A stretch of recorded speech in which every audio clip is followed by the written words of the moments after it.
బుచ్చిబాబు గారు most interviews లో ఒక మాట అన్నారు, మూవీని డిసైడ్ చేసేది రివ్యూయర్స్ కాదు జనాలు అని చెప్పేసి. 100% ట్రూ. బట్ ఒక చిన్న విషయం ఏంటంటే, ఈ రోజు ఒకవేళ నా రివ్యూ కనుక మేబీ అప్రాక్సిమేట్లీ రైట్ అయినా కూడా నేను కూడా జనంలో ఒక్కని అని నమ్మండి ప్లీజ్, అంతే. ఎంతో మంది ఇంటర్వ్యూస్ లో గానీ స్టేజ్ పైన గానీ మాట్లాడుతున్నప్పుడు రిపీటెడ్ గా అన్న ఒకటే ఒక మాట, పెద్ద మిన్నే డిపెండ్ అయింది ఇప్పుడు ప్రెసెంట్ తెలుగు ఫిలిం ఇండస్ట్రీ మొత్తం అంతా అని చెప్పేసి. So let's see.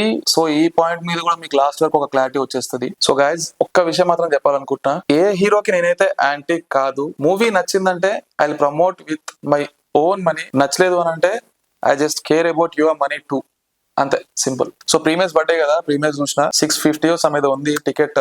మీరు ఒకవేళ బుక్ చేసుకుని ఉంటే ఐ డోంట్ నో, బట్ చేసుకొని ఉండకపోతే గనక, రివ్యూస్ చూసి వెళ్ళాలనుకుంటే గనక, this video is for you. So hello guys, welcome back to hello cinema and system. ఏదో రహస్యంగా పెట్టాలి మూవీ స్టోరీని అని చెప్పేసి మాత్రం మా మూవీ టీం వాళ్ళు అనుకోలేదేమో. సో బేసిక్ గా స్టోరీ అండ్ ప్లాట్ అందరికి తెలిసిపోయింది. ఎనీవేస్, మళ్ళీ ఒకసారి మనం ఆ పాయింట్ ని మాట్లాడుకుంటే, మూవీ ప్లాట్ వచ్చేసి, మన ఇండియాలో ఎన్నో ఊర్లు అవి ఉన్నాయని కూడా తెలియదు, వాటికి తగ్గ గుర్తింపు గానీ అవి ఇండియా మ్యాప్ లో గానీ కూడా మనకు కనిపించకపోవచ్చు. అట్లాంటి ఊర్లు ఎన్నో ఉన్నాయి. సో అలాంటి ఊర్లలో ఆ ఊరికి మాత్రమే కాదు, ప్రజలకు కూడా గుర్తింపు ఉండదు, వాళ్ళకి ఓటు హక్కు కూడా ఉండదు. అండ్ అలాంటి ఎన్నో ఊర్లకి ట్రాన్స్పోర్ట్ ఫెసిలిటీస్ కూడా కరెక్ట్ ఉండవు. అండ్ అలాంటి ఒక విలేజ్ స్టోరీయే ఈ స్టోరీ. సో అలాంటి ఒక గుర్తింపు లేని ఊరికి చెందినోడే మన పెద్ది రామ్ చరణ్ గారు. సో మనం చూస్తుంటాం ఊర్లలో యూత్ వచ్చేసి క్రికెట్ గానీ లేదా ఏదో ఒక స్పోర్ట్ మీద they have their own identity. అట్లా మన పెద్దికి వాళ్ళ ఊర్లో చాలా స్పోర్ట్స్ మీద ఐడెంటిటీ ఉంటది. తనకున్న స్పోర్ట్స్ టాలెంట్ తోని వాళ్ళ ఊరికి ఎట్లాంటి గుర్తింపు తీసుకొచ్చిండు అండ్ ట్రాన్స్పోర్ట్ ఫెసిలిటీ ఎట్లా తీసుకొచ్చిండు అనేది ఈ మూవీ ప్లాట్. సో లేట్ చేయకుండా డైరెక్ట్ రివ్యూకి వెళ్ళిపోదాం. Very anticipated movie, not just about film industry, అందరూ ఆడియన్స్ కూడా చాలా వెయిట్ చేసిన మూవీ, మన రామ్ చరణ్ గారు నటించిన పెద్ద మూవీ. ఇప్పుడే మూవీ చూసి వచ్చిన, సో కొంచెం నిద్ర ఉంటాయి కళ్ళు, please bear with me. But మీకు యాజ్ సూన్ యాజ్ పాసిబుల్ చెప్పాలన్న ఒక ఉత్సాహం అయితే నా లోపల ఉంది. ఈ మూవీలో క్యాస్ట్ అండ్ క్రూ గురించి యాక్చువల్లీ చాలా మందికి తెలిసిందే. ఈ మూవీ ప్రమోషన్స్ భాగంగా అందరి గురించి ఎవరెవరు నటిస్తున్నారు ఏంటి అని అందరికి తెలిసిందే. సో ఈ మూవీలో పాజిటివ్స్ అండ్ నెగటివ్స్ గురించి ఒకసారి మాట్లాడుకుందాం. First positives. First point, movie opening గురించి మాట్లాడుకోవాలి. ఇట్ ఈస్ ట్రూలీ ఫ్రెష్ అనే ఫీలింగ్ కి మనం ఆటోమేటికల్లీ తీసుకెళ్లిపోతుంది. మూవీలో ఓపెనింగ్ కేక. సో మన పెద్ద ఎంట్రీ, రామ్ చరణ్ గారి ఎంట్రీ అయితే అదిరిపోయింది. ఒక ఫ్రెష్ ఎంట్రీ ఫీల్ ని క్రియేట్ చేస్తా ఉంటది మనకి. ఆయన స్టైల్, స్వాగ్, ఆ ముక్కు పుడక, ఆ కాస్ట్యూమ్, ఇట్స్ సో గుడ్. కొన్ని ఫైట్ సీన్స్ ఉంటాయి, ఇంటర్వెల్ బ్లాక్ ఉంటది, ఇవన్నీ చాలా ప్లస్ పాయింట్ అని చెప్పాలి. ఆయన చూస్తున్నప్పుడే చాలా ఇంట్రెస్ట్ ని క్రియేట్ చేస్తా ఉంటాయి. సో ఈ మూవీ డైరెక్టర్ మన బుచ్చిబాబు గారు ఒక ఇంటర్వ్యూలో ఏమన్నారంటే, ఒక క్రికెట్ ఎపిసోడ్ ఉంటది, ఆ క్రికెట్ ఎపిసోడ్ లో మ్యాచ్ జరుగుతుందా ఫైట్ జరుగుతుందా అర్థం కాదు అని చెప్పిండ్రు. అండ్ హానెస్ట్లీ ఆ ఎపిసోడ్ వచ్చినప్పుడు we'll also feel the same. It's so good. Movie taking లోనే ఒక పేట్రియాటిక్ ఫీల్ ని తీసుకొస్తా ఉంటది. దట్ ఈస్ సో గుడ్ అనిపించింది నాకు. అండ్ మన రామ్ చరణ్ గారి డాన్స్ గురించి, ఇట్స్ లైక్ సో గుడ్. మూవీలో డైలాగ్స్ కూడా కొన్ని చోట్ల చాలా చాలా బాగుంటాయి. మన తాలా ధోని గుర్తుకొచ్చింది యాక్చువల్లీ ఒక్కొక్కసారి. అండ్ రామ్ చరణ్ గారు ఒక డైలాగ్ చెప్తా ఉంటారు, మళ్ళీ పుడతామా ఏంటి. సో ఈ dialogue it's so impactful movie చూస్తున్నంత సేపు. అండ్ మనకు కూడా అది తర్వాత కూడా ఇంపాక్ట్ చేసేలాగానే ఉంటది. ఈ మూవీలో camera work, lighting, costume designing, ఇవన్నీ చాలా ప్లస్ పాయింట్ అని చెప్పాలి. ఇవన్నీ మనకు గుర్తుండేలాగా అంత బాగున్నాయి. అండ్ ఇంటర్వెల్ కూడా ఒక యూనిక్ ఇంటర్వెల్ అని చెప్పాలి. అండ్ ఏదైతే బుచ్చిబాబు గారు ఇంటర్వ్యూస్ లో చెప్తూ వచ్చారో, అంటే లాస్ట్ 50 minutes గురించి, ఒక సడన్ షాక్ తగులుతుంది అనే పాయింట్ గురించి, ఆ షాక్ నేను కూడా ఫీల్ అయినా. మూవీలో క్రికెట్ మ్యాచెస్ చాలా ఇంపాక్ట్ఫుల్ ఉంటాయి అండ్ కుస్తీ ఫైట్స్ కూడా బాగుంది అనిపిస్తాయి. క్లైమాక్స్ లో ఒక సాంగ్ ఉంటది అనమాట. సో బేసిక్ గా మనం చూస్తూ ఉంటాం మూవీస్ కి సంబంధించిన 1-2 ఎమోషనల్ సాంగ్స్ ఏమైనా ఉంటే అవి రిలీజ్ చేయరు. సో సేమ్ పెద్ద మూవీ కూడా ఇంకా రిలీజ్ చేయలేదు యూట్యూబ్ లో గానీ వేరే సోషల్ మీడియాస్ లో. బట్ ఈ మూవీలో డైరెక్ట్ చూస్తున్నప్పుడు దే వాజ్ సో గుడ్. అప్పుడు నేను ఆ ఇంపాక్ట్ ఫీల్ అయినా. అండ్ ఈ మూవీలో జగపతి బాబు గారి విషయంలో ఒక ఫైట్ సీన్ ఉంటది అనమాట. లోపల ఒక సూపర్ ఇంపాక్ట్ క్రియేట్ చేస్తా ఉంటది. అంటే ఐ మీన్ విజిల్ చేస్తూనే ఉంటాం ఆ సీన్ కి సంబంధించి మనం. అండ్ ఇప్పుడు నెగటివ్స్ గురించి ఒకసారి మాట్లాడుకుందాం. బుచ్చిబాబు గారు బేసిక్ గా అన్ని ఇంటర్వ్యూస్ లో చెప్పుకుంటూ వచ్చింది మెయిన్ పాయింట్ ఒకటి ఏంటంటే, ప్రతి ఒక్క క్యారెక్టర్ కి ఒక ఇంపార్టెన్స్ ఉంటది అని చెప్పారు అనమాట. ఇంకొక థింగ్ వచ్చేసి, రామ్ చరణ్ గారి character heart of the movie అని చెప్పేసి. So second the right, first the ఎందుకు నాకు అది అంత కరెక్ట్ అనే ఫీలింగ్ రాలేదు. ఎందుకంటే ఈ మూవీలో రామ్ చరణ్ గారి క్యారెక్టర్ తప్ప మిగతా ఏ క్యారెక్టర్ అంత ఇంపాక్ట్ఫుల్ అండ్ అంత కనెక్టివిటీని క్రియేట్ చేసిన ఫీలింగ్ అనిపించలేదు. అండ్ రామ్ చరణ్ గారి క్యారెక్టర్ కాకుండా ఇంకా వేరే క్యారెక్టర్స్ కి చాలా ఇంపార్టెన్స్ ఉన్న ఫీలింగ్ రాలేదు. మేబీ ఆ ఇంపాక్ట్ తక్కువ ఉన్నందుకు, ఆ కనెక్టివిటీ తక్కువ ఉన్నందుకు తెలీదు. అండ్ బుచ్చిబాబు గారు ఒక మాట చెప్తూ వచ్చారనమాట ఇంటర్వ్యూస్ లో, ఫస్ట్ హాఫ్ కన్నా second half it's like so emotional అని చెప్పేసి. కానీ నాకు పర్సనల్ గా ఫస్ట్ హాఫ్ సెకండ్ హాఫ్ అంటే I choose first half. Second half ఎందుకో నేను ఆ కనెక్టివిటీని మిస్ అయిపోయినా.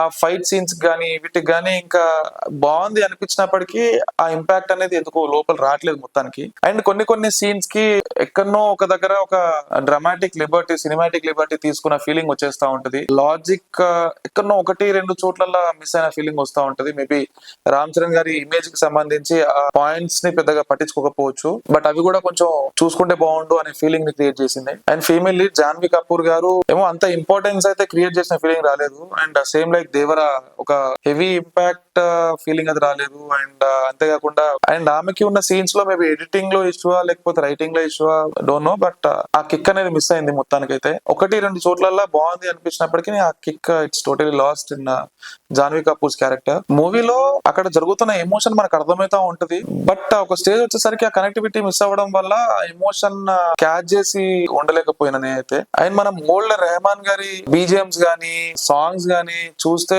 చాలా చాలా ఇంపాక్ట్ క్రియేట్ చేస్తూ ఉంటాయి. ఈ మూవీలో రై రై రారా సాంగ్ అయితే సో ఇంపాక్ట్ఫుల్, కానీ తర్వాత సాంగ్స్ అంత ఇంపాక్ట్ క్రియేట్ చేసిన సాంగ్స్ అనే ఫీలింగ్ రాలేదు. చిక్రీ చిక్రీ ఇట్స్ సో గుడ్, కానీ ఒక హెవీ ఇంపాక్ట్ క్రియేట్ చేసింది బీజిఎం అనే ఫీల్ అయితే మనకు రాలేదు. నేను మూవీ స్టార్టింగ్ లోనే ఒక చిన్న ఎక్స్పెక్టేషన్ ఉండే, దంగల్లో లాస్ట్ కి జనగణమన ప్లే అయినప్పుడు థియేటర్ లో కూడా అందరు లేచి నిల్చున్నారు అని చెప్పేసి నేను సోషల్ మీడియాస్ లో అక్కడిక్కడ చూసిన. ఆ ఫీలింగ్ ఏమైనా క్రియేట్ అవుతుందేమో అని చెప్పేసి అనుకున్నా, బట్ ఆ ఎక్స్పెక్టేషన్ పక్క పెట్టేస్తే completely last with connectivity.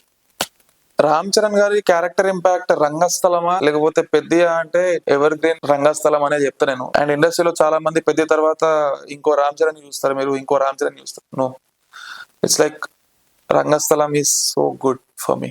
Movie చూసిన తర్వాత this is my opinion.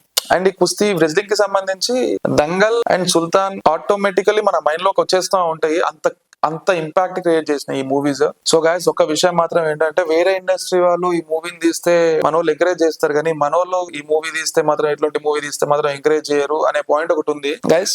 Dangal and సుల్తాన్ నేను చూసిన కాబట్టి చెప్తున్నా హానెస్ట్లీ, దంగల్ లో ఒక 50% లేకపోతే సుల్తాన్ లో ఒక 50% ఆ ఇంపాక్ట్ కూడా క్రియేట్ అయిన ఫీలింగ్ రాలేదు. బట్ లాస్ట్ ఒక సాంగ్ ఏదైతే ఉంటుందో అది కొంచెం లోపల ఎక్కడో ఒక లిటిల్ ఇంపాక్ట్ క్రియేట్ చేస్తుంది. మళ్ళీ దాని తర్వాత ఒక చిన్న స్టోరీ రన్ అయిపోతుంది, దాని తర్వాత అవుట్ ఆఫ్ మూడ్ అయిపోయినా నేను. సో ఇది గైస్ మై రివ్యూ గానీ ఒపీనియన్ గానీ on our Ram Charan's Buchibabu sir's పెద్ద మూవీ, యాంటిసిపేటెడ్ మూవీ. మన తెలుగు ఫిలిం ఇండస్ట్రీ ఉన్న పరిస్థితుల్లో ద లైట్ అని చెప్పుకుంటూ వచ్చారు అందరూ. అంటే ఐ మీన్ ఈ మూవీ చాలా ఇంపార్టెంట్ మన తెలుగు ఇండస్ట్రీకి అని చెప్పేసి.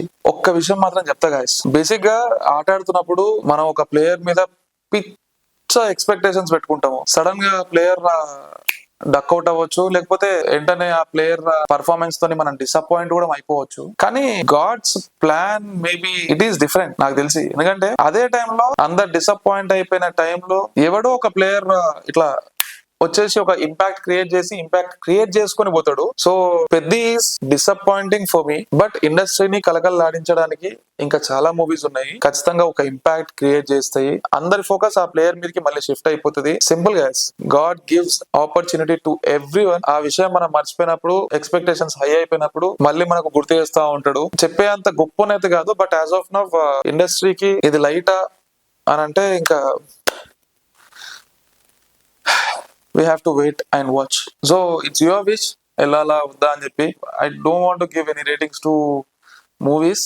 నాకు నచ్చింది నచ్చలేదు మాత్రమే I just want to tell. ఒకవేళ రేటింగ్ ని బట్టి వెళ్తా అంటే ఇట్స్ లైక్ అప్ టు ఒక 2.5 అవుట్ ఆఫ్ 5 అని చెప్పి చెప్తా.